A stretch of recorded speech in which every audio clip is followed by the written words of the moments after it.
Nah, kedua, menyatakan dirinya dahulu daripada mati. Jadi cara mengenal diri yang kedua, mematikan diri sebelum mati. Mati apakah? Ini yang matikanlah dirimu sebelum engkau mati. Matikan dirimu secara makna, secara sifat. Jadi diri ini tubuh. Tubuh itu Allah tiupkan ke dalamnya ruh. Ruh itu membawa yang disebut sifat. Bernamalah sifat itu sifat ma'ani. Pada Allah, ma'nawiyah pada kita. Yang disebut mati maknawi, matikan sifat ma'aninya. Gitu. Sifat ma'ani ada berapa? 7. Coba disebutkan apa aja. Kudrat, iradat, ilmun, hayat, sama, basar. Ya. Ma'ani milik Allah, tidak mungkin dimatikan. Maka yang dimatikan hanyalah sifat maknawiyah. Kaunuhu sami'an, kaunuhu muridan. Saya punya sama pemberian Allah. Sekarang samanya cukup disimpan sebagai sifat, tapi tidak diaktifkan mendengar. Disebutlah mati makna sifatnya. Mati maknawi. Itulah mati sebelum mati. Bagaimana cara mematikan? Lisan berkata, la qadirun. Tidak ada yang berkudrat, yang berkuasa. Wala alimun tiadalah, wala muridun tiadalah yang berkehendak, beriradah. Tiadalah yang alim, tiadalah yang punya hayat. Tiadalah yang mendengar, tiadalah yang memandang. Tiadalah yang berkalam pada hakikatnya kecuali Allah. Itu. Maka kapankah seorang hamba memandang kepada wajahnya? Di saat seorang hamba memandang ke dalam wajah kolbunya. Kolbunya Bani Adam. Jika dia hidupkan nama Allah di dalamnya, itulah wajhul asma, wajah nama Allah subhanahu wa ta'ala. Maka nanti di saat semua kolbu mati, hanya kolbu yang di dalam kolbunya terpancar wajah nama Allah yang tidak binasa. Bersihnya tubuh dengan air, bersihnya kolbu dengan istighfar. Istighfar itu disebut dengan mandi. Bedanya dengan taubat, taubat itu mandi junub batin. Kalau istighfar mandi biasa. Pagi sore kita mandi. Jadi orang-orang yang ahlullah, jika Allah kasyafkan ruhaninya, dia melihat orang sedang istighfar itu seperti mandi. Ya, maksudnya gini. La ilaha illallah. Habis la ilaha illa, isbatlah Allah. Maka habisnya zikir la ilaha illallah, zikir Allahu Allah. Jadi kalau ada orang zikir Allah, itu maknanya la ilaha illallah. Gitu. Allah itu adalah ruh kalimah la ilaha illallah. Boleh diganti. Karena di Quran yang banyak itu lafaz hu. Bisa menjadi hu. Ya. Itu bisa. Bisa ke sana. Ini namanya hayran. Ini kalau tidak dibimbing mursyid jadi majzub. Jadi mabuk. Maka jangan heran jika ada orang belajar thariqah kemudian terlihat seperti hayran, setengah-setengah gila. Dia bukan gila, dia sedang mabuk bersama Allah Subhanahu wa ta'ala. Jadi kalau oleh Datuk Kelampayan langsung dipotong asal kejadian diri dari Nur Muhammad sallallahu alaihi wasallam. Nur itu makhluk. Cahaya itu kemudian dizahirkan Allah menjadi 4 anasir. Ada tanah, ada api, ada air, ada udara. Hatta jin dan iblis pun tercipta dari nurnya Nabi Muhammad sallallahu alaihi wasallam. Namun nur yang mananya? Nah, ini yang jadi rahasia.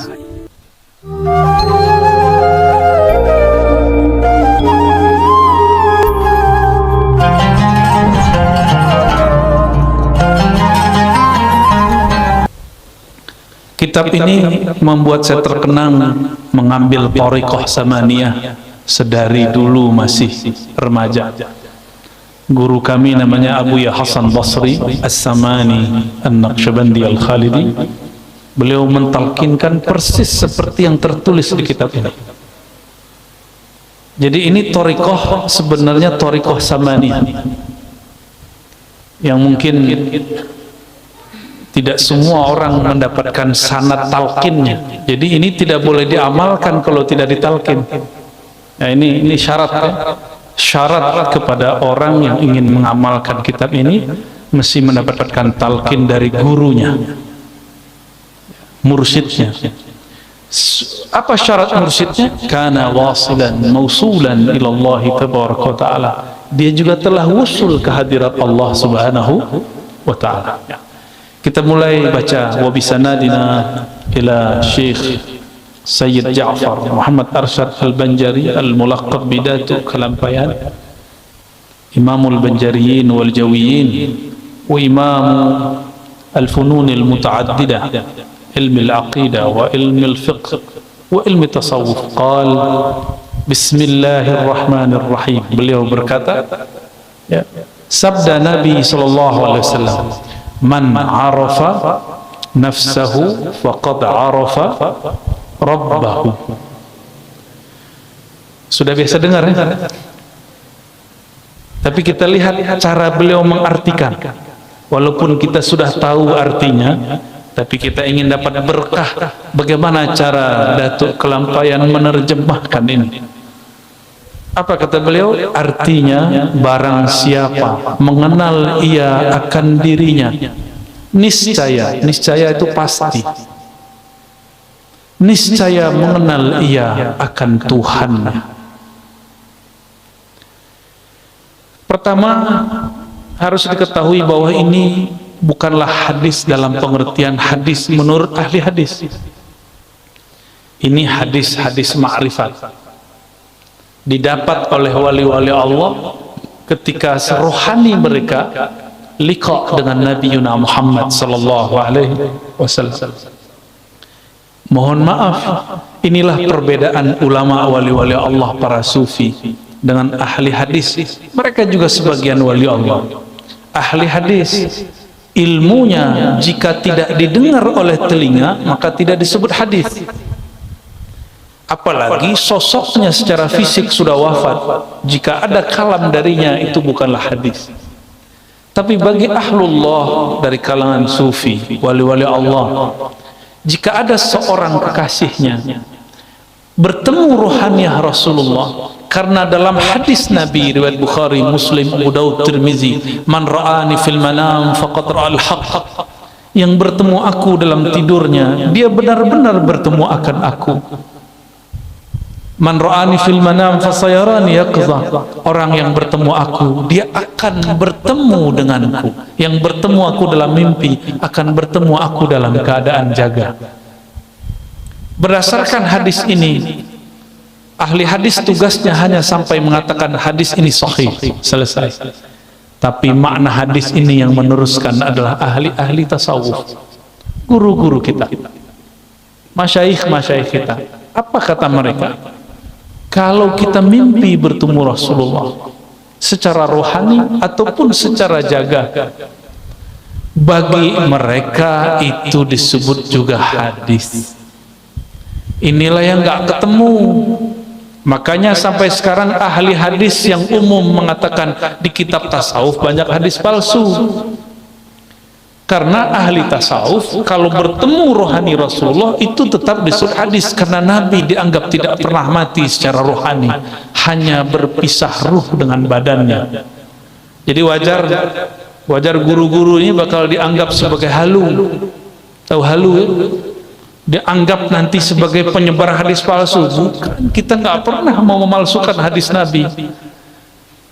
Berani menolak mimpi bertemu Rasul sallallahu alaihi wasallam, berani. Saya dikritik seseorang, apa kata dia? Tidak boleh cerita mimpi Nabi di depan orang. Saya tanya balik, mana dalil yang melarang mimpi diceritakan kepada orang?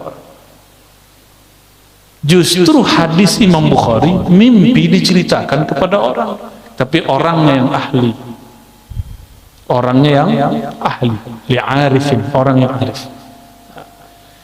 Syekh Muhammad Arsyad Al-Banjari sepertinya yang mengikuti tradisi yang ini, bahwa jika ahli rohani bertemu dengan rohaniah Rasulullah, kalam-kalam Nabi tetap disebut sabda Rasulullah sallallahu alaihi wasallam. Inilah yang membuat kenapa ahli hadis, ahli tasawuf dulu seling bertengkar sampai sekarang. Untungnya guru-guru kita juga ahli hadis, juga ahli tasawuf. Itu untungnya. Ya, beberapa sanad Sahih Bukhari kita lewat jalur Syekh Muhammad Arsyad Al-Banjari. Ya. Baik. Bermula hakikat mengenal diri itu 3 perkara, kata beliau. Jadi cara mengenal diri itu ada 3. Yang pertama, mengenal asal kejadian diri. Nah, ini langsung diputus. Kalau kita biasanya asal kejadian diri dari tanah, gitu ya. Oleh Datuk Kelampayan ya, langsung dipotong. Asal kejadian diri dari Nur Muhammad sallallahu alaihi wasallam. Nur itu makhluk. Cahaya itu kemudian dizahirkan Allah menjadi 4 anasir. Ada tanah, ada api, ada air, ada udara.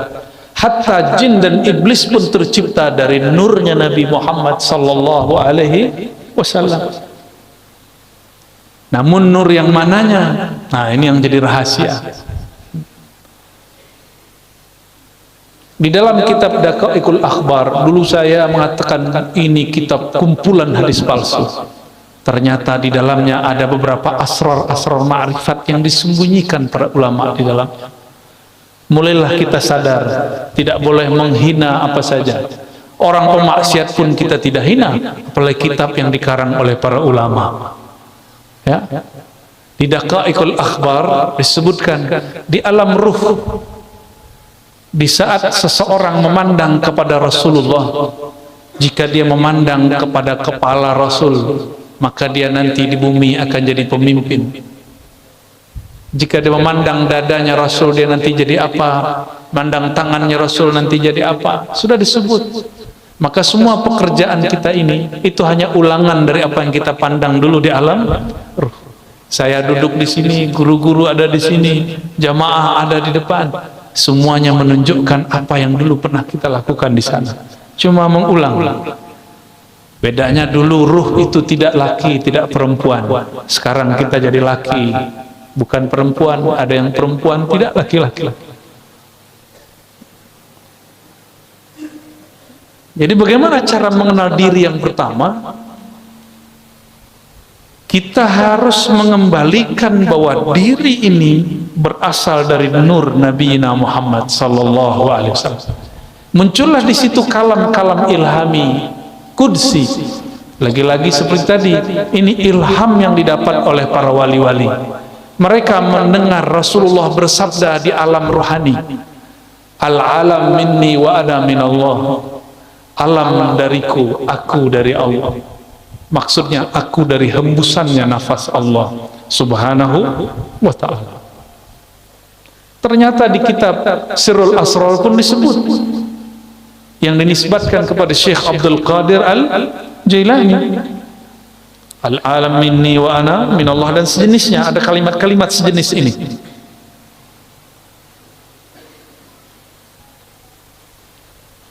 Seperti sabda Nabi sallallahu alaihi wasallam. Kedua, menyatakan dirinya dahulu daripada mati.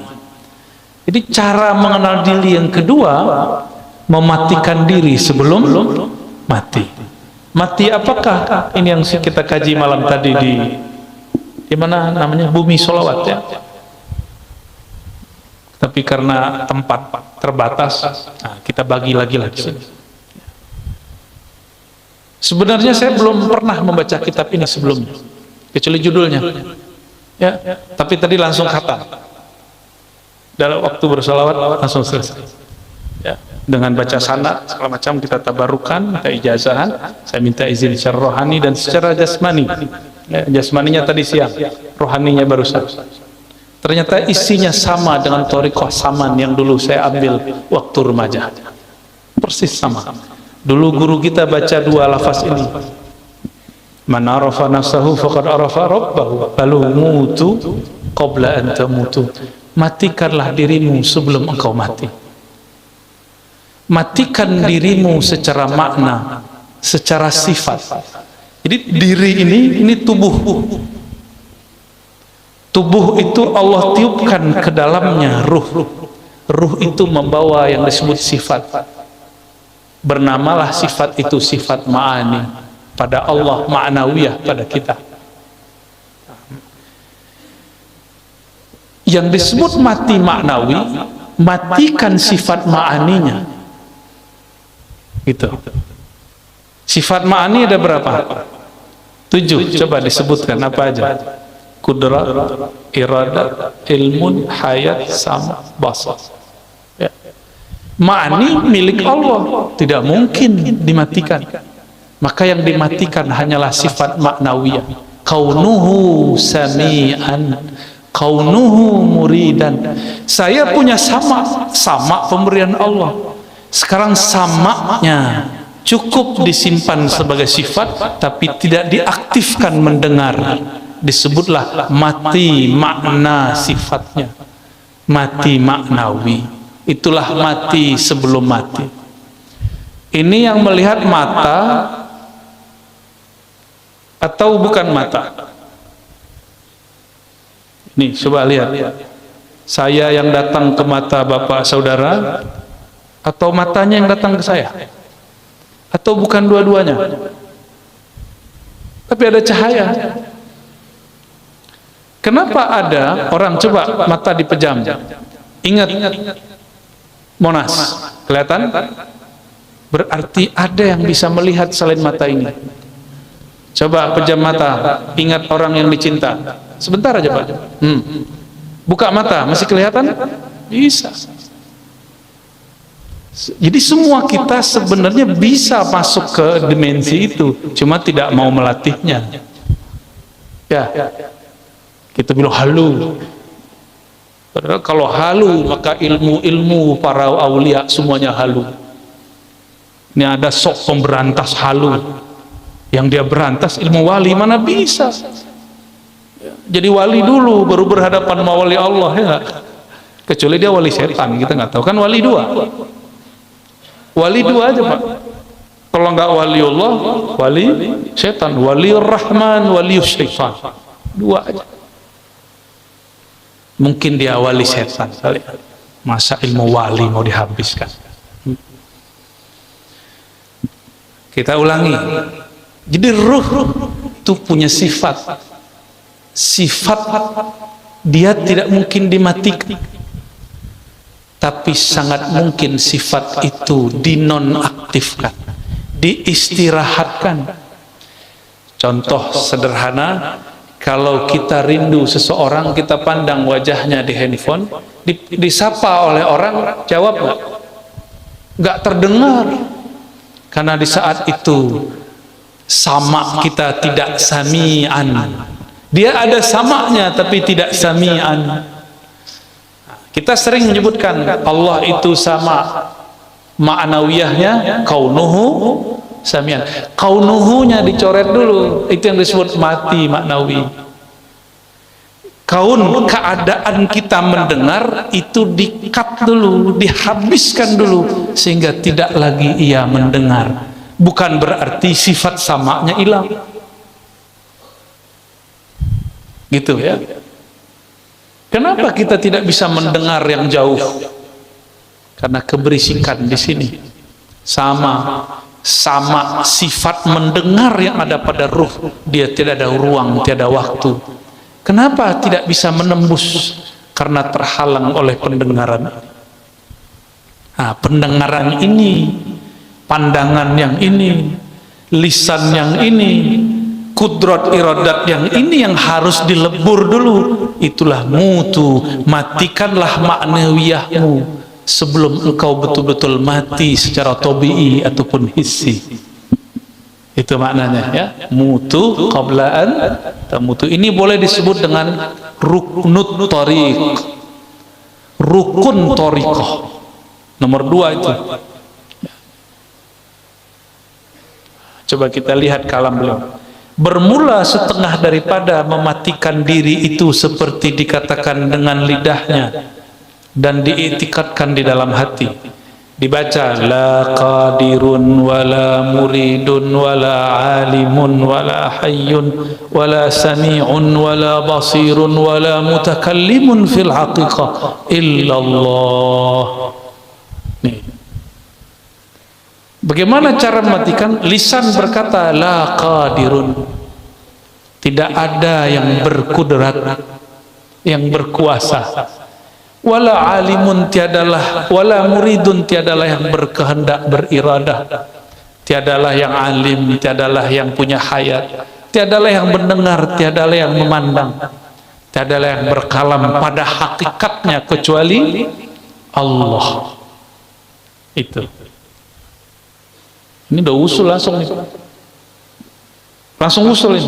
Ini usul level 3. Itu usul pertama, kesadaran Nur Muhammad. Ya. Kesadaran Nur Muhammad. Kemudian usul yang berikut adalah mematikan sifat maknawi. Selama saya masih mengatakan sayalah yang berkuasa, maka kuasa saya terbatas. Selama saya masih mengatakan ini iradahku, iradahnya belum bisa berkekuatan kun fayakun.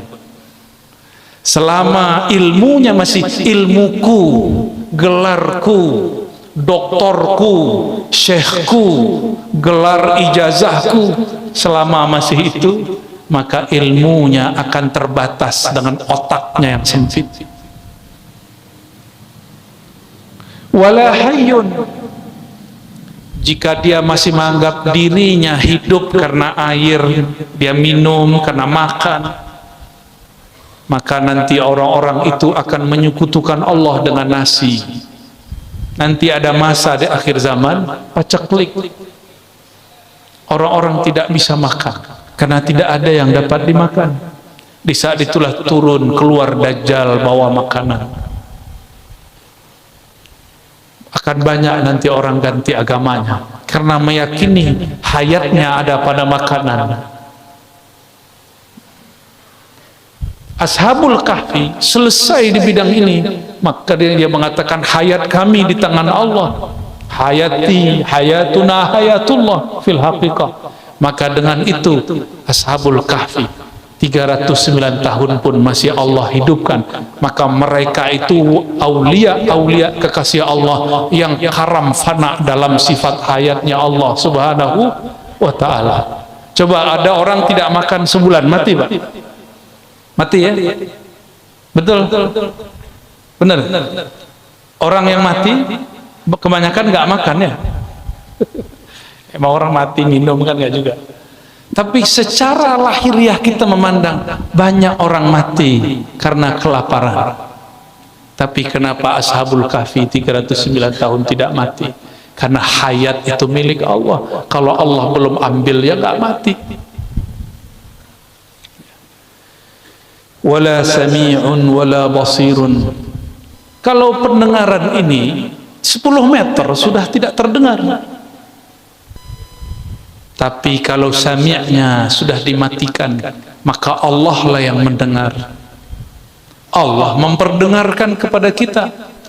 Inilah yang disebut kasyaf sama'iyah. Kasyaf secara sama. Disinilah banyak para wali mendengarkan kalimah-kalimah. Inilah yang terjadi pada orang yang bermimpi mengatakan, aku mendengar Rasulullah bersabda, man arafa nafsahu faqad arafa rabbahu. Jadi carilah oleh ahli hadis, di mana ini hadis? Tidak ditemukan di kitab hadis manapun. Ternyata itu kalam Sayyidina Muaz ketika bertemu Sayyidina Nabi SAW secara ruhani. Karena samaknya bukan lagi sama yang ini.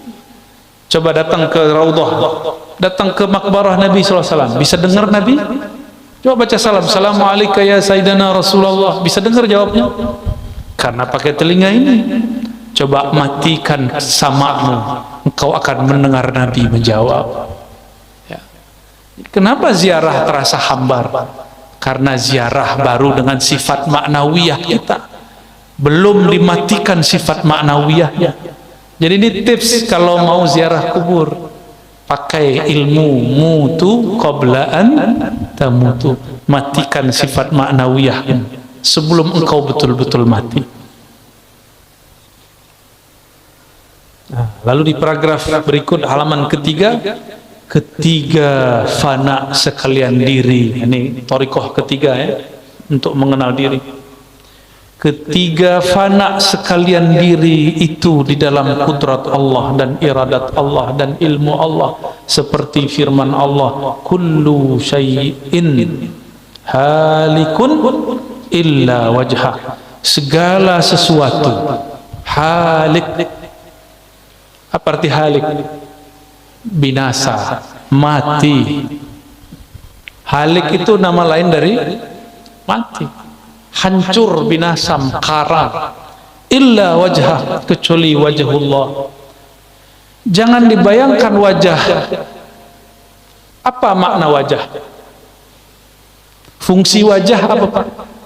Kita memandang dengan wajah atau memandang dengan apa ini? Ini belakang namanya apa?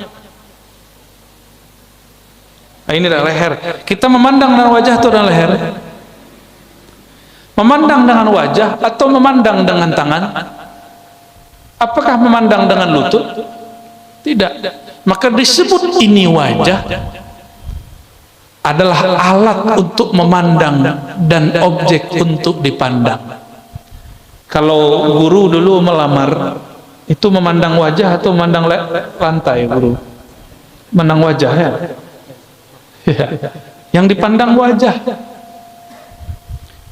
Lalu disebut wajhullah. Apa makna wajhullah? Jangan, Allah itu bukan jisim, bukan bisik, bukan benda, juga bukan benda-benda metafisik. Yang penting Allah bukan sesuatu yang dapat digambarkan. Apa yang terbayang di pikiran Allah, tidak begitu. Begitulah akidah Ahlus Sunnah. Lalu apa yang dimaksud wajah? Maka ulama kita mengambil makna wajah itu adalah hakikat ihsan. Engkau beribadah kepadanya seakan memandangnya. Allah tidak punya fisik seperti ini. Maka kapankah seorang hamba memandang kepada wajahnya? Di saat seorang hamba memandang ke dalam wajah kolbunya. Kolbunya Bani Adam, jika dia hidupkan nama Allah di dalamnya, itulah wajhul asma, wajah nama Allah subhanahu wa ta'ala. Maka nanti di saat semua kolbu mati, hanya kolbu yang di dalam kolbunya terpancar wajah nama Allah yang tidak binasa. Ya. Tiap-tiap sesuatu binasa melainkan zat Allah. Beliau mengartikan wajah di situ zat Allah. Namun saya mengurai bahwa wajah di situ bisa diartikan nama, bisa diartikan fi'il af'al, bisa diartikan sifat, dapat diartikan zat. Adakah nama tanpa zat? Nama beliau ini ada karena memang ada zatnya. Kita sebut guru yang alim. Alim itu sifat. Karena ada gurunya, maka ada alimnya. Coba bayangkan alim tanpa ada orangnya. Bisa? Ini warnanya apa nih? Putih, hijau. Apa nih? Hijau, kita sebut hijau. Tembok hijau, kaligrafi hijau. Sekarang bayangkan hijau tapi tidak ada kaligrafinya. Bisa? Tak bisa. Baju saya putih. Coba pisahkan putih dari baju. Bisa? Tak bisa. Maka maksud Datuk Kelampaian mengartikan zatullah itu tercakup pada nama, sifat, af'al dan zatnya. Gitu ya. Dan lagi firman-Nya, innani anallahu la ilaha illa ana fa'budni wa aqimis salata li dzikri. Ini surat Thaha. Artinya bahwa sesungguhnya akulah Allah, tiada Tuhan, hanya aku, maka sembah olehmu akan daku, dan kerjakan olehmu akan sembahyang 5 waktu karena menyebutku. Ini terjemahan beliau. Lalu beliau mengatakan, syah dan wajib kita mengikut amar Nabi sallallahu alaihi wasallam. Amarnya ini artinya perintah. Dan menjauhi segala larangannya supaya mudah-mudahan termasuk kandung Abdullah, yakni hamba Allah Ta'ala yang kamil pada kehambaannya. Setelah itu hendaklah kita kerjakan musyahadah keesaan zatnya dan muraqabah dan muhadarah. Nah, ada 3 di situ ya. Nah, ini yang unik, ini yang berbeda daripada Datuk Kelampaian dengan beberapa ulama-ulama yang lain. Beliau menambahkan namanya muhadarah. Pertama musyahadah ya. Itu paling tinggi. Bawahnya turun muraqabah. Turun lagi muhadarah. Di kitab-kitab yang lain cuma 2, musyahadah, muraqabah. Hanya beberapa kitab yang menyebutkan muhadarah, dan beliau ya menyebutkan muhadarah, yaitu menghadirkan hati kita kepada hadiratnya serta mengucap zikir la ilaha illallah. Ini karena belum mengikuti syarat beliau, saya tidak boleh talqin dulu. Tapi nak tahulah nanti ya. Nanti kalau halnya datang, siapa tahu nanti kita talqin. Pernah talqin sebelumnya? Bimbingan zikir la ilaha illallah dibimbing? Pernah? Pernah ya? Belum ya? Kebanyakan belum. Insya Allah kalau umur panjang nanti kita buka lagi kitab ini, nanti kita talqinkan. Tapi tempatnya sedikit agak sejuk, karena zikir la ilaha itu panas. Jika dizikirkan, namanya meledak dalam kolbu, itu gerah rasanya. Terus tempatnya ini kan tertutup ya. Kalau orang tahlil la ilaha illallah bisa menggema kemana-mana, nanti ke telinganya ada yang terganggu nanti. Jadi kita cari tempat yang kalau kita teriak-teriak nggak ada orang marah ya.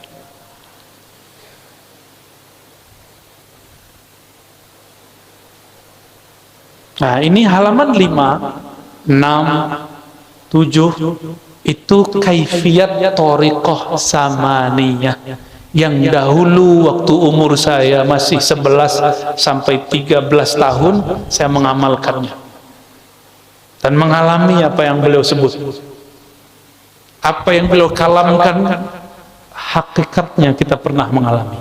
Jadi yang beliau ceritakan bukanlah halu, itu benar-benar zahir terjadi pada ahlinya ya. Coba kita lihat ya.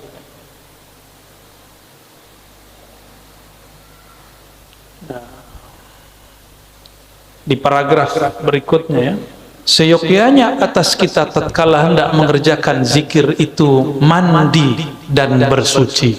Tuh syarat mau talqin 2 aja, mandi dan bersuci. Nah di zaman now dirukhsah minimal bersuci wudu, tapi afdolnya mandi. Kenapa mandi? Mandi itu mandi tobat, mandi membuang ilmu-ilmu lama. Mungkin di badan dulu ada ilmu kebal ya, ada ilmu pengasihan, ada ilmu khodam, ilmu jin, ilmu macam-macam. Dengan mandi dia menjadi netral. Apakah dia hilang? Belum tentu, tapi minimal dia dibersihkan dulu. Itu tujuannya kenapa disebut mandi. Jadi mandinya tidak hanya mandi zahir, tapi juga mandi secara hakikat. Daripada litta. Nah, litta ini ternyata artinya hadas ya. Hadas. Apa? Bahasa sini. Ya, bahasa Melayu lama. Litta. Litta artinya udah nggak dipakai di Banjar ya? Di Palembang kayaknya juga udah nggak dipakai. Di Padang juga nggak dipakai. Tapi kami kalau ada orang kena hujan terus becek, itu disebut dengan istilah yang mirip dengan litta itu. Saya lupa. Hah? Laca. Laca.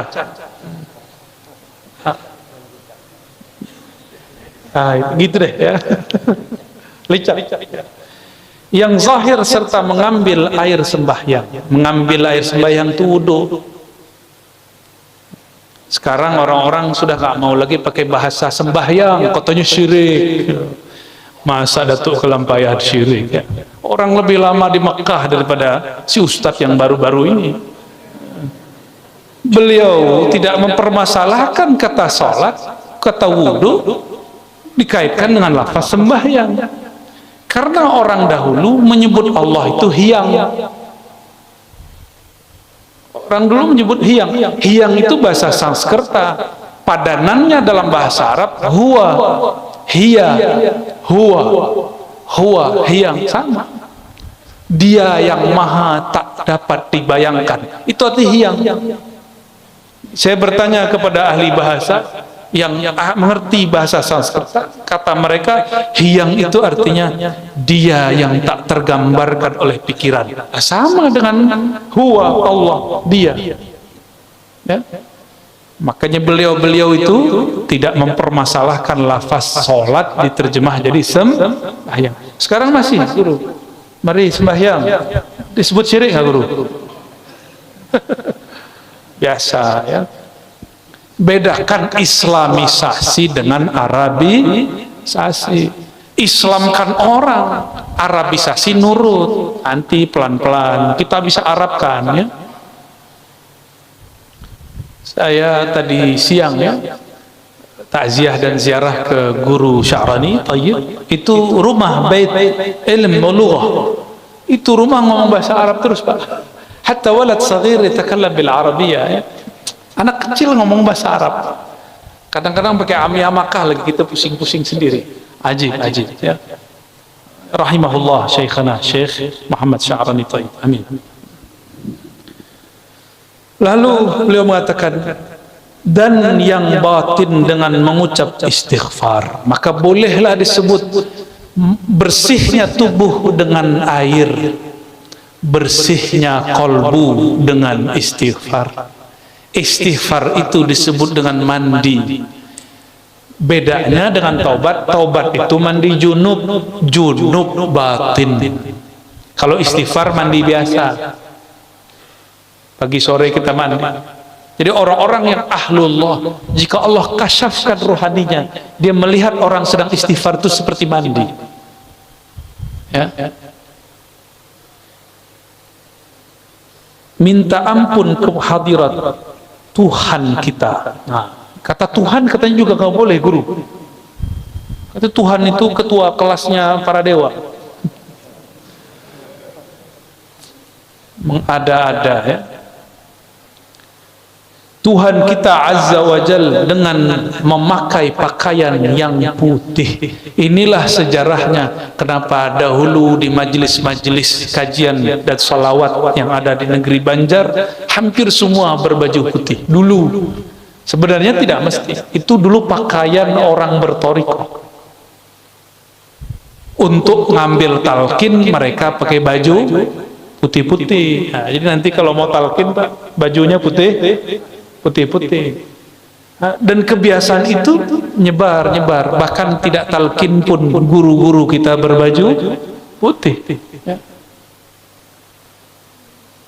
Dan khalwat, nah ini yang mahal ya, khalwat di tempat yang sunyi. Udah nggak ada yang berani kan ya. Jadi di zaman akhir zaman ini Allah turunkan ulama-ulama yang mentajdid, merevisi latihan-latihan rohani. Sekarang tidak mesti lagi kalau ingin beramal lalu kita cari tempat yang sunyi. Tapi kalau mau, alhamdulillah, ya, masih sanggup. Ya, 40 hari, nggak boleh bawa handphone, nggak boleh bawa dompet, masuk ke hutan samping Gunung Kiram. Berani? Masa? Ya, ada hewan sedikit takut. Bunyi ada hewan burung hantu bunyi takut. Gimana mau jihad nanti? Ada orang nggak takut sama hantu, tapi takut lapar.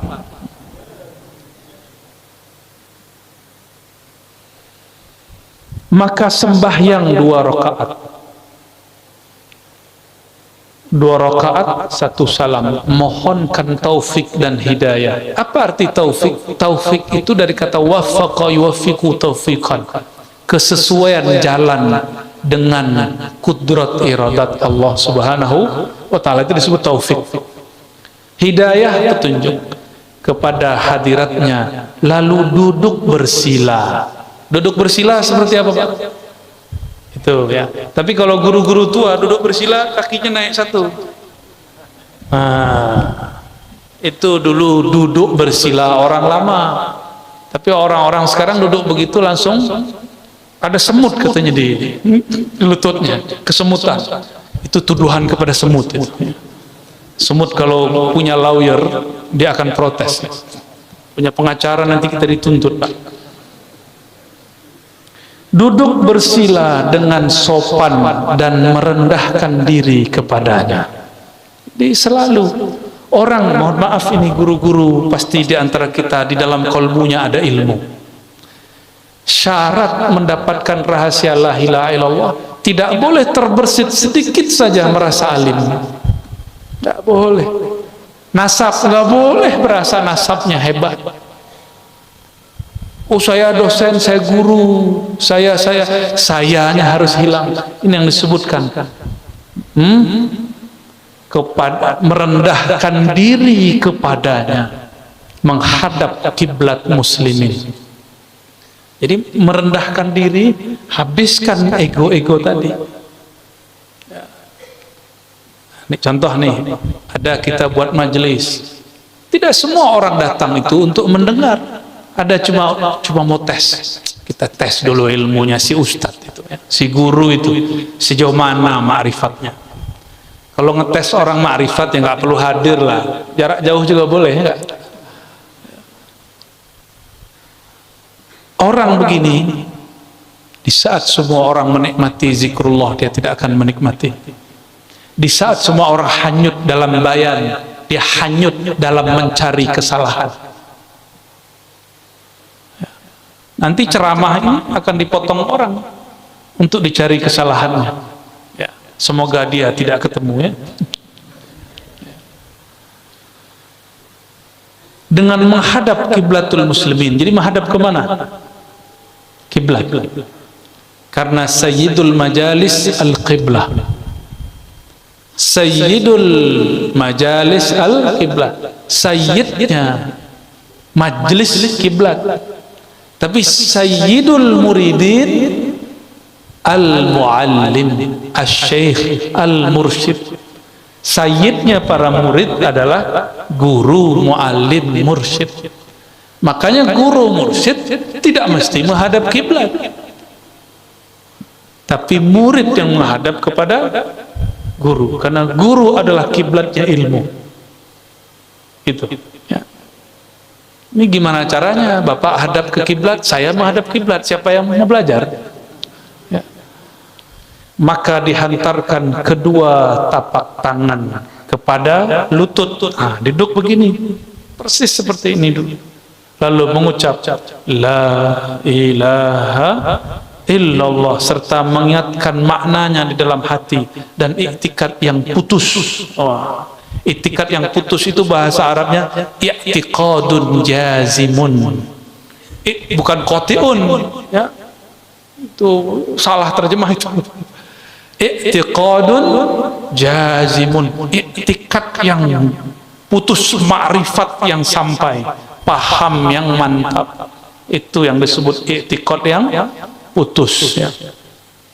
Kalau dulu di tanah Melayu, di Minangkabau, di Palembang ada istilah begitu, ilmunya udah putus. Ada nggak di Banjar begitu? Ada istilah begitu? Ilmunya sudah putus. Nah, itu maksudnya sudah wusul. Tiada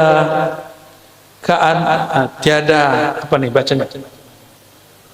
Akan keadaanku, nah, dan semesta sekalian. Jangankan, ya, aku, alam pun tidak ada. Ini kalau diterjemah bahasa Arabnya apa? La maujuda bihaqqin illallah. Ini baru awal ngaji, Pak. Maka awal torikohnya guru, ya, gurunya para guru ini Datuk Kelampaian, itu akhir dari torikoh. Maka wajar jika ada orang berkalam, ya, torikoh yang seperti ini itu akhirut turuk. Tapi meskipun dia akhirnya torikoh, dia mesti kembali kepada awalnya torikoh. Selalu begitu. Ada torikoh dimulai dari ujung, tapi dia harus pergi ke pangkal. Ada torikoh dimulai dari pangkal, dia pun harus dibawa ke ujung. Coba lihat maknanya. Tiada keadaanku, maksudnya tiadalah aku, tiadalah alam. Sekalian alam ini wujud hakiki, ya. Tiadalah wujud hakiki. Maka wujud itu dibagi. Apa yang disebut wujud? Wujud ada. Apa yang disebut hakiki? Hakiki itu yang wujud dengan dirinya sendiri. Kita apakah wujud dengan diri sendiri? Tidak. Kita wujud diwujudkan. Maka dulu kita sering tanya guru ke murid-murid di sekolah, di kampus, di pesantren. Lebih dahulu ayam atau telur? Ya. Apa jawabannya, Pak? Izin saya minum dulu ya. Bismillah. Coba silakan dipikir. Ayam dulu atau telur? Bismillah. Ayo Adinda. Ya, Ananda. Ya. Duluan ayam atau telur?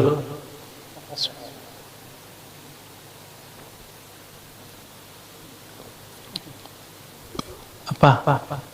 Ayam. Ayam ngomong, aku dari telur.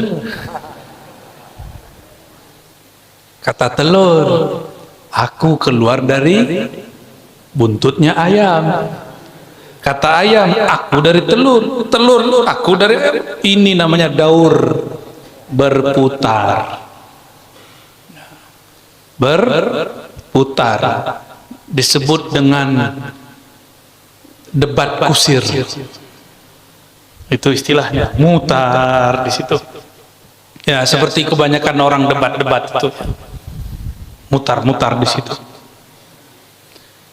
Maka mesti ada yang bukan ayam, bukan telur.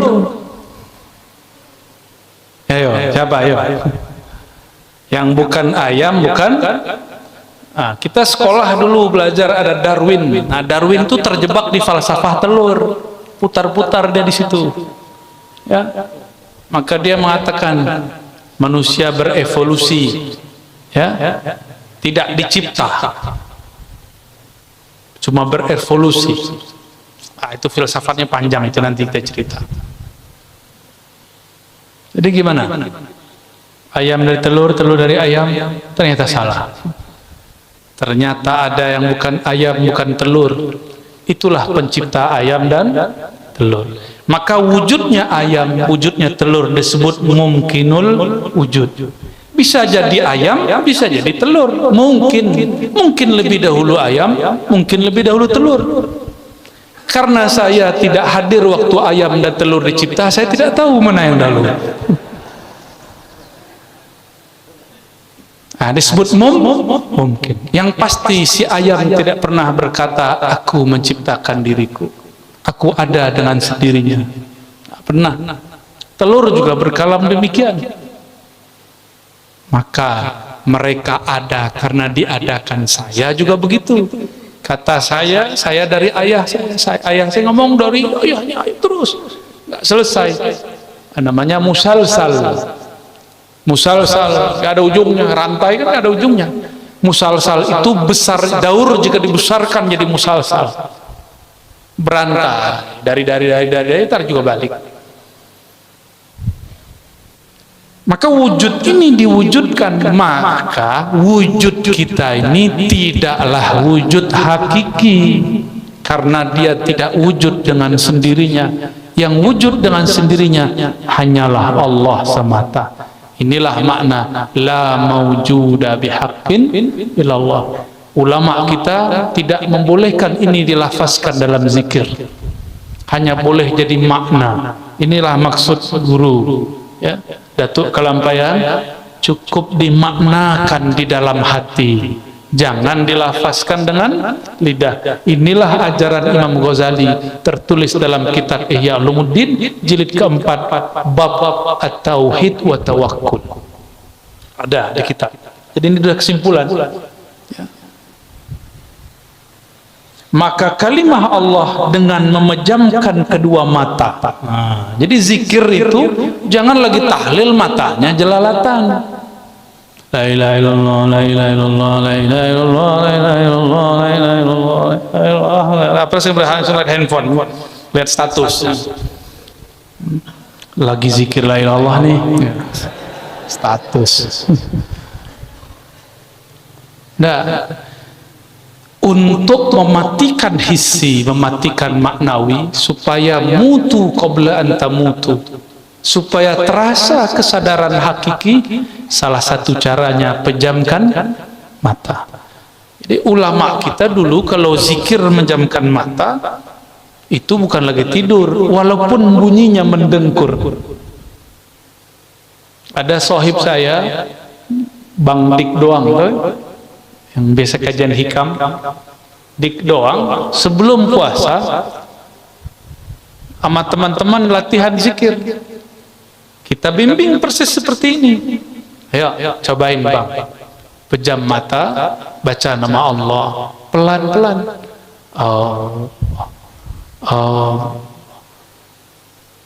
Tiba-tiba dia asik, waktu sudah habis setengah jam, kawan-kawan sudah keluar ruangan, dia masih asik. Kata kawan-kawan melapor kepada saya, Buya, itu Bang Dik ngorok, nggak zikir. Saya bilang, dia lagi zikir. Enggak, saya dengar dia ngorok. Enggak, tenang aja. Benar, setelah setengah jam dia sadar. Dia datang kepada saya. Ternyata ketika di jalan dia berdebat sama kawan kita tadi. Kamu tidur ya tadi? Kata si Bang Dik, enggak, saya zikir Allah Allah. Kata si kawan, demi Allah kamu mendengkur, kamu ngorok. Kata, wallahi demi Allah. Marahlah itu si Bang Dik itu, ya. Orangnya masih hidup, tanya sendiri ya. Kalau nggak percaya itu saya sendiri. Jadi kita kalau sudah zikir kolbu, mata tertidur, hati tidaklah tidur. Siapa yang pernah seperti itu? Rasulullah SAW. Apa kata beliau? Mataku tertidur, wala tanamu qalbi, tapi kolbuku tidak tidur. Ini mesti terjadi pada orang pewaris Rasulullah, meskipun sekali dalam hidup. Biar sah dia sebagai pewaris Rasulullah. Tanda-tandanya dia matanya tidur, kolbunya tidak tidur. Latihannya zikir la ilaha illallah dan Allah Allah. Itu latihannya. Ya. Nah, maka di sini disebutkan dengan memejamkan kedua mata serta mengiktikadkan rasa makna kalimat tauhid itu masuk ke dalam hati. Hanya Allah jua wujud hakiki. Dengan sehabis-habis iktikad, itu maksudnya iktikad yang putus, dan perasaan mengesahkan dia, apa bacanya guru? Kadar 2-3 kali. Maksudnya begini, ketika membaca la ilaha illallah, dibacalah itu lalu dimaknai berkali-kali, 2 kali, 3 kali, diulang-ulang maknanya. Nanti rasa akan muncul, ya, rasa akan muncul. Demikian, tinggalkanlah kalimat nafi dan isbat, hanya Allah, Allah jua. Tuh kan? Ya, maksudnya gini, la ilaha illallah, habis la ilaha illa, isbatlah Allah, maka habisnya zikir la ilaha illallah, zikir Allahu Allah. Jadi kalau ada orang zikir Allah Allah, itu maknanya la ilaha illallah, gitu. Allah Allah itu adalah ruh kalimah la ilaha illallah. Boleh diganti, karena di Quran yang banyak itu lafaz hu, bisa menjadi hu, ya. Itu bisa ke sana. Bukan hu lagi sorak-sorak. Waktu kita dulu lagi sekolah, ya, sekolah dasar, hu, bukan itu. Ya, jika ada yang membid'ahkan hu, mungkin maksud dia itu. Ya.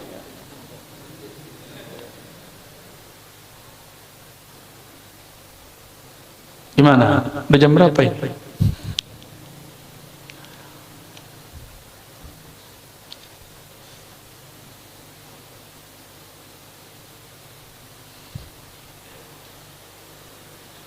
Nah, mesrakan pada hati dan biasakan senantiasa di dalam jaga. Dibelajar pelan-pelan pejam mata, lalu coba zikirnya dibuka mata, kolbunya masih nyebut nama Allah atau tidak, gitu maksudnya. Sehingga ketika jaga sudah biasa berzikir, akan terbawa tidur di dalam jaga dan tidur, dan di dalam duduk dan berdiri dan berkata-kata hingga nafas turun naik, itu pun di dalam mengucap kalimat tauhid jiwa, la ilaha illallah, la ilaha naik, illallah turun, atau nafas Allah Allah naik, Allah turun, nafasnya Allah. Itu maksud beliau. Ini yang disebut zikran katsira. Ya allazina amanu zkurullaha zikran katsira. Hei orang beriman, zikirlah tanpa batas. Inilah yang disebut di awakhir surat Imran, awakhirnya 10 ayat terakhir, alladzina yazkurunallaha qiyaman wa qu'udan wa ala junubihim. Dan sejauh pengamatan kami, ayat ini tidak mungkin diamalkan kecuali bertorikoh. Hanya orang bertarekat sufi lah yang dapat berzikir dalam keadaan berdiri, duduk dan berbaring. Kalau kebanyakan kita lagi zikir, zikirnya dia jaga berdiri kah atau duduk. Tapi bagaimana caranya zikir sadari tidur? Zikir sadari tidur itulah yang terjadi pada sahabat kita barusan. Dia mendengkur, ngorok, tapi kolbunya hidup menyebut nama Allah Subhanahu Wa Taala. Teringatlah kita kalam Sayyidina Mustafa Muhammad Sallallahu Alaihi Wasallam. Apa kata beliau? Kamathalil ladzi yadhkurullah, kamathalil ladzi yadhkur rabbahu wa la yazkurhu, kal hayy wal mayyit. Perumpamaan orang yang berzikir dan tidak zikir seperti orang yang hidup dan yang mati. Manil mayyit, al mayyitu man la dzikra fi qalbi, man la yazkurullah fahuwa mayyitun. Siapa yang tidak ingat Allah, dialah yang mati, mati hatinya, ya. Maka banyaklah zombie-zombie hari ini, ya. Dia sholat tapi kolbunya tidak zikir. Gimana rasanya guru? Kita hidup dengan seseorang, zahirnya dia puji-puji kita, tapi batin dia tidak bersama kita. Mau nggak guru? Dia cantik guru, mau? Nggak mau guru ya? Dia cantik, puji kita gombal, oh guru, tapi batin dia ada yang lebih aku cintai selain engkau. Kata guru, sini gua sembelih. Kita tidak terima jika ada orang memuji dengan lisannya tapi batinnya membenci, atau batinnya lebih cinta kepada yang lain. Apalagi Allah yang setiap detik, setiap saat, setiap lahzah memandang ke dalam kalbu. Allah tiada suka, tiada ridha, tiada rela jika si hamba mengatakan Allahu Akbar, di kalbunya lebih besar pekerjaan dan dunia. Allah tidak ridha.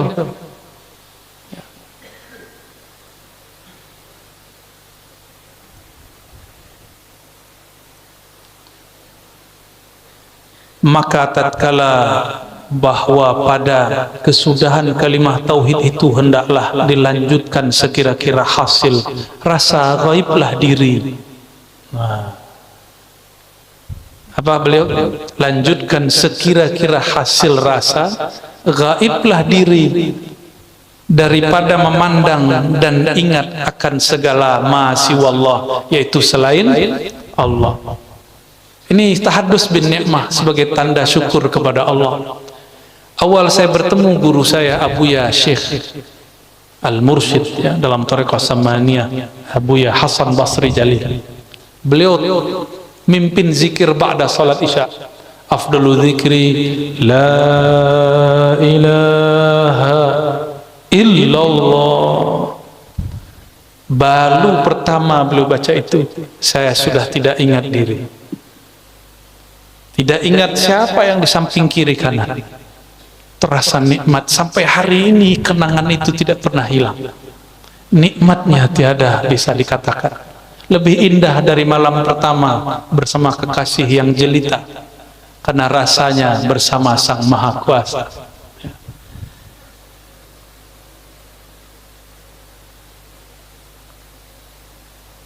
Semata-mata di dalam keesaan zat Allah Ta'ala wajibul wujud, supaya mudah-mudahan datang jazbatullah. Jazbatullah itulah thariqahnya Samaniyah. Thariqah Samaniyah adalah thariqah jazbah. Apa arti jazbah? Tarikan cinta Allah. Apa yang kemudian membuat orang-orang tarekat Samaniyah terjaga? Kok masih kelihatan berakal sehat? Sedangkan ada wali jazab, wali majzub dituduh orang gila. Ya. Saya akan berkali-kali menyampaikan, wali Allah itu biasanya yang kita kenal wali Allah sufi. Tapi wali Allah itu ada yang bukan sufi, dia wali jazbah, wali majzub. Dan di Indonesia ini lumbungnya. Di Banjar dulu katanya ada guru Tabarani, benar? Ya, itu jazbah. Itu mereka tidak pandang zahir orang, dia pandang batinnya orang, karena dia jazbah. Benar, kisah beliau itu ada. Ada yang semasa dengan beliau.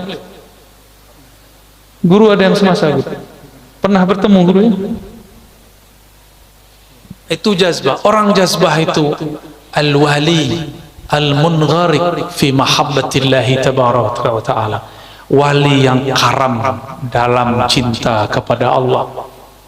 Itu wali majzub. Kita sudah saya menyampaikan itu, saya pun dituduh gila sama orang. Alhamdulillah. Di kitab ada satu lagi, wali malamatiyah. Apa ciri-ciri wal malamatiyah? Semakin dia tinggi makom kewaliannya, semakin dihujat oleh orang. Dituduh penyihir lah, dituduh nasabnya tidak benar lah, dituduh halu lah, dituduh anti syariat lah, dituduh macam-macam. Kalau tidak ada tuduhan, bukan malamatiyah. Jadi selama masih ada yang mencaci maki, bahkan mungkin di antara antum ini ada yang mencaci makinya, berarti sahihlah ungkapan wali malamatiyah. Maka saya tidak marah kalau saya menyebut wali malamatiyah masih ada, tapi itu tidak banyak. Kita sebutkan dulu, ada namanya Qudayb Alban. Qudayb Alban guru dari Syekh Abdul Qadir Al-Jailani, murid dari Syekh Abdul Qadir, guru dari Salahuddin Al-Ayyubi. Beliau menzahirkan tidak pakai syariat di depan orang, tapi beliau tidak anti syariat. Itu bedakan. Kalau ada orang mabuk, kita kafirkan atau kita sebut dia pemaksiat? Ada orang kita ke masjid tapi dia tidak sholat, kita kafirkan atau kita katakan dia fasik? Qutaib Alban uji seorang qadhi, imam di tempatnya. Dia si qadhi masuk masjid, dia tidak sholat, dia di depan masjid.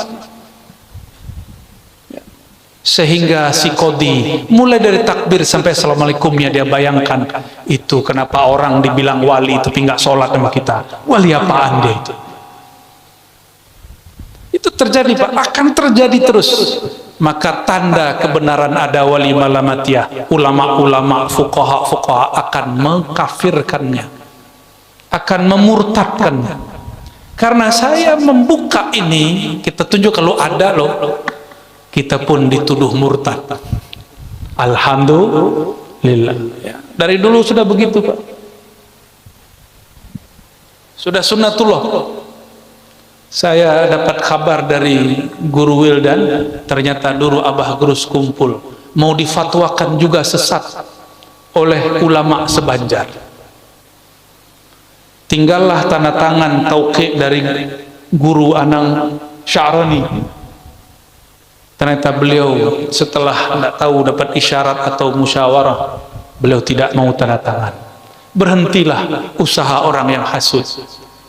Jadi dulu yang anti ke ulama juga ulama, yang anti dengan torikot orang torikot juga nanti, yang anti kitab ini orang bisa baca kitab juga, orang yang ngaku nanti pewaris ilmu Syekh Datuk Kelampayan juga, siap-siap guru dituduh sesat.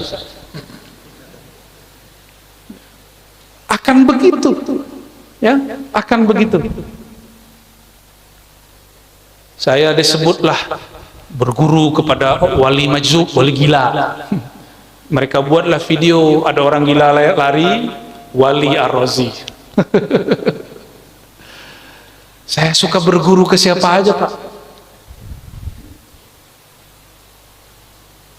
Jangankan ke ulama, ke orang main biliar saja saya berguru Pak. Mereka bayangannya ulama itu mesti pakai kayak beliau nih, ya, pakai sarung, kayak saya maksudnya, pakai begini, pakai kopiah, pakai serban. Itu bayangan orang awam. Sayangnya dia menyandang pakaian ulama, tapi pikirannya masih awam. Yang terbayang sama dia wali itu di tengah hutan. Akhirnya banyaklah wali-wali baru disadari setelah dia mati. Ini pesan dari Abah Lutfi Al-Habib Lutfi, ya, pimpinan Jatman, imamnya Jatman, Sayyidul Mursyidin, sayyidnya para mursyid, Sayyidul Habaib. Apa kata beliau? Kita ini maddah al-kubur. Kita ini pemuji orang yang sudah mati. Udah mati baru diyakini kewaliannya. Sudah mati baru percaya dia wali Allah. Waktu hidup dihujat-hujat, waktu hidup dibilang gila. Jangan dikira Datuk Kelampayan dulu masa hidupnya aman-aman. Dia ngalami seperti yang dialami sekarang oleh para masyayikh kita, sama Pak, ya.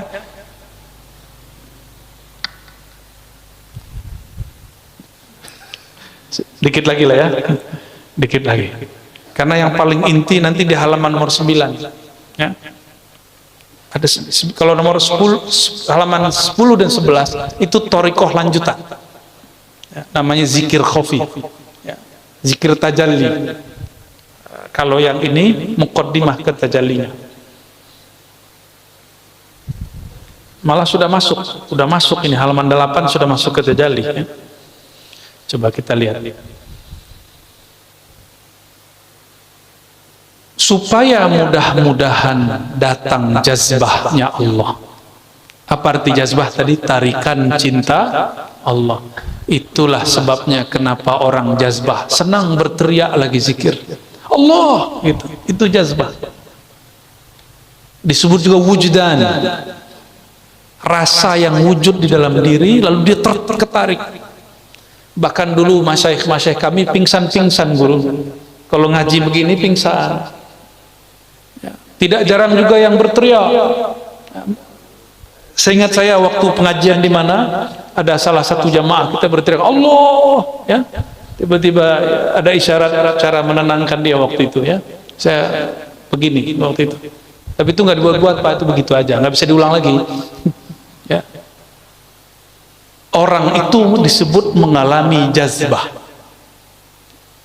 Tapi itu jazbah dalam thariqah masih bisa dijaga. Nah, kalau jazbah yang kamilah seperti terjadi pada Hal Habib Syekhan, itu kamilah. Nah, orang-orang begitu hukumnya dihukumi seperti orang mabuk cinta kepada Allah. Kita nggak boleh menghukuminya dengan hukum syariat seperti biasa. Atas abdun, ya, yang demikian itu, atas hamba yang demikian itu hingga hairan.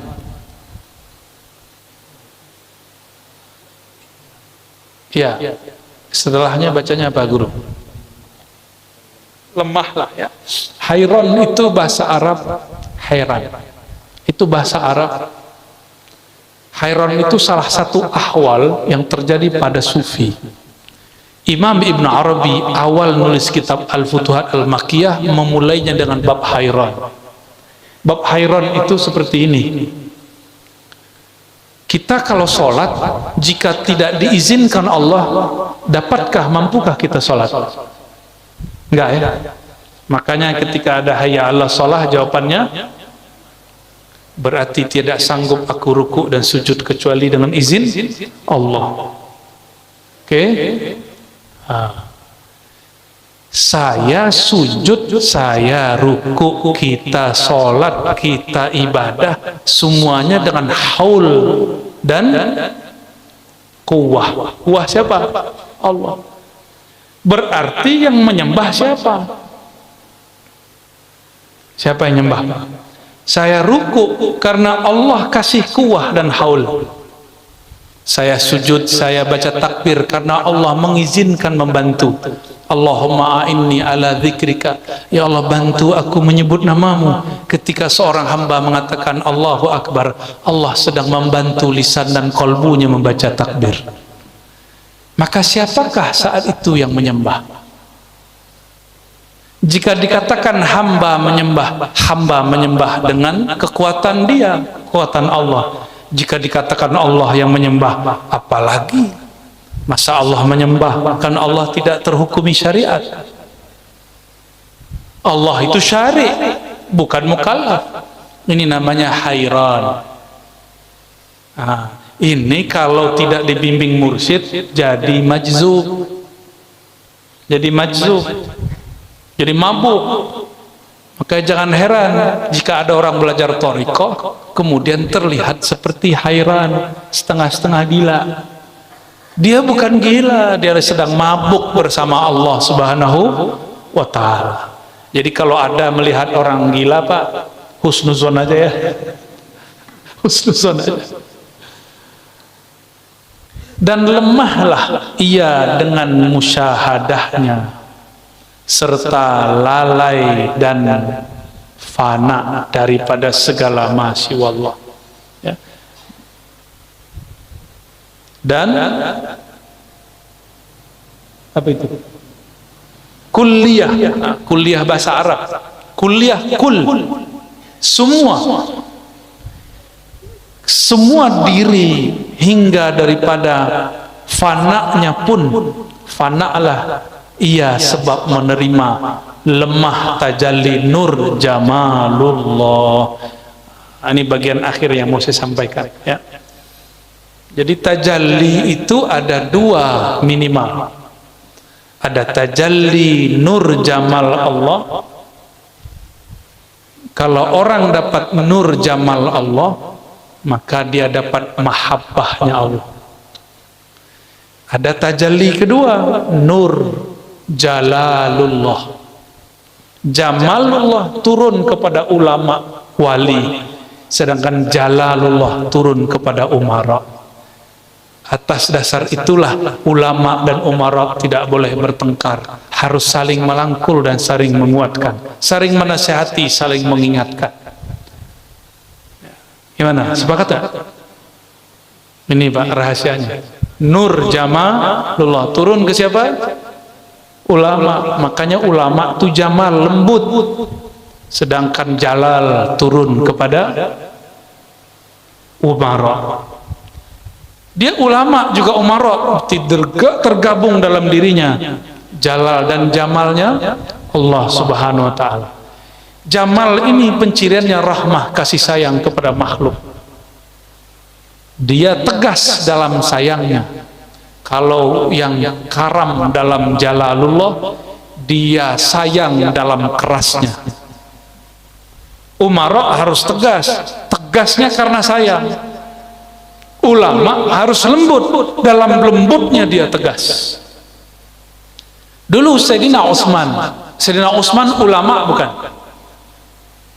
Dia lembut, hatta dengan istrinya dia sangat lembut. Makanya Nabi mengatakan ketika putri keduanya wafat, putri pertama, kedua istrinya Utsman, apa kata beliau? Seandainya aku punya putri lagi, aku akan nikahkan kepada engkau, karena seorang ayah hanya senang melepas putrinya kepada laki-laki yang lembut secara tutur kata dan sikap. Benar guru ya? Ya. Ketika beliau menjadi seorang khalifah, beliau harus tegas. Maka beliau menginisiasi, menetapkan mesti buat tulis Al-Quran. Ditulislah 6 Al-Quran, 6 mushaf. Di saat itu mushaf-mushaf sahabat mesti dilenyapkan, dikumpulkan semua mushaf yang tersebar, dikubur di antara mimbar dan kubur hijr Nabi SAW, hujrah Nabi SAW. Jadi antara mimbar Nabi, Raudhah dan makbarah Nabi itu di bawahnya ada kuburan mushaf dulu. Makanya saya nggak berani lama-lama menginjak. Jadi kalau ada pintu di situ saya sebenarnya nggak berani lewat, kecuali darurat. Karena di bawahnya dulu ada mushaf para sahabat. Utsman saat itu didemo oleh orang-orang Mesir. Dibuat isu Utsman telah menghina, Utsman telah menghancurkan agama, Utsman semuanya. Lalu beliau kemudian menegaskan, tidak, saya tidak bermaksud seperti yang kalian maksud. Berkah ketegasan Sayyidina Utsman, kita merasakan kasih sayangnya. Hari ini kita bisa baca Qurannya lewat mushaf, dan setelah ini pun saya insya Allah akan dibawa melihat Quran mushaf yang dulu ditulis oleh Datuk Kelampayan, insya Allah ya. Sampai di situ dululah ya, tolong ditandai halaman 8. Insya Allah nanti kalau kita beruntung, kalau Allah takdirkan ada talqinnya, tapi syaratnya satu, nanti sebelum masuk masjid di rumahnya mandi dulu ya, atau minimal bersuci dengan sesuci-sucinya, barulah sah boleh ditalqin. Nah, talqinnya nanti ada 2, ada zikir keras, ada zikir lembut. Yang dikatalkinkan nanti mungkin dua-duanya, atau wallahu a'lam bissawab. Semoga Allah ridhoi majlis ini. Semoga siapapun yang mendengarkan, baik jauh ataupun dekat, yang di hadapan, di kiri kanan ataupun di alam lain, di alam maya ya, semoga Allah rahmatinya, kolbunya, Allah sinari ruhnya, Allah berikan cinta kepadanya, Allah berikan husnuzan kepada makhluk-makhluknya, Allah berikan husnul khatimah di akhir hayatnya. Allahumma rahmanir rahim ya karim ya azim, salli ala sayyidina Muhammad. Ya Allah, sampaikan salam kami, rindu kami, cinta kami kepada ruhaniyah Rasulullah sallallahu alaihi wasallam. Assalatu wassalamu alaika ya abati ya baruhi ya Rasulullah. Salam atas engkau wahai ayahanda ruh kami, salam atas engkau wahai ayahanda ruhani kami. Allahumma salli ala sayyidina Muhammadin al-fatih lima ughliq wal khatim lima sabaq ناصر الحق بالحق والهادي إلى صراطك المستقيم وعلى آله حق قدره ومقداره العظيم. اللهم يا غفار يا غفور اغفir lana dzunubana. Ya Allah yang Maha Pengampun, yang Maha mengetahui semua aib kami, semua dosa-dosa kami, semua khilaf kami, semua masa lalu kami, semua kegelapan dalam hidup kami. Engkau ya Allah Maha tahu, Engkau Maha mengerti ya Allah. Kemanapun kami bersembunyi, kemanapun kami lari, Engkau pasti mengetahui aib-aib kami. Maka ya Allah dengan rahmat-Mu, fasturna bisitrikal jamil, maka tutupilah aib kami di hadapan-Mu, sehingga Engkau tidak memandangnya lagi, begitu juga makhluk-Mu tidak memandangnya lagi. Wa zayyinna bijamalika wa jalalik.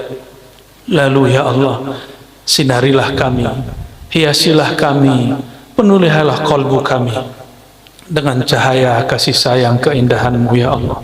Allahumma ya Allah, kalbu ini sering lalai mengingat Engkau ya Allah. Kalbu ini sering sombong dengan ilmu yang sedikit, dengan pengetahuan yang belum seberapa ya Allah. Diri ini sering merasa suci meskipun ibadah belum tahu diterima. Ampunkan kami malam ini ya Allah. Ampunkan setiap nafas yang naik dan keluar. Ampunkan setiap gerak maju mundur. Ampunkan setiap yang kami lakukan. Ampunkan pandangan yang memandang kepada yang haram. Ampunkan telinga yang mendengarkan gunjingan aib orang. Ampunkan tangan dan kaki yang memegang melangkah kepada yang haram.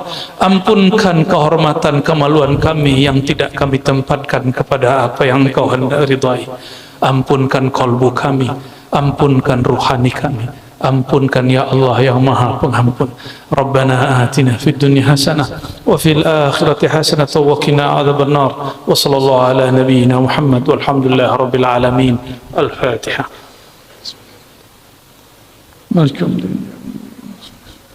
Shiratal ladzina an'amta 'alaihim ghairil maghdubi 'alaihim waladdallin. Amin.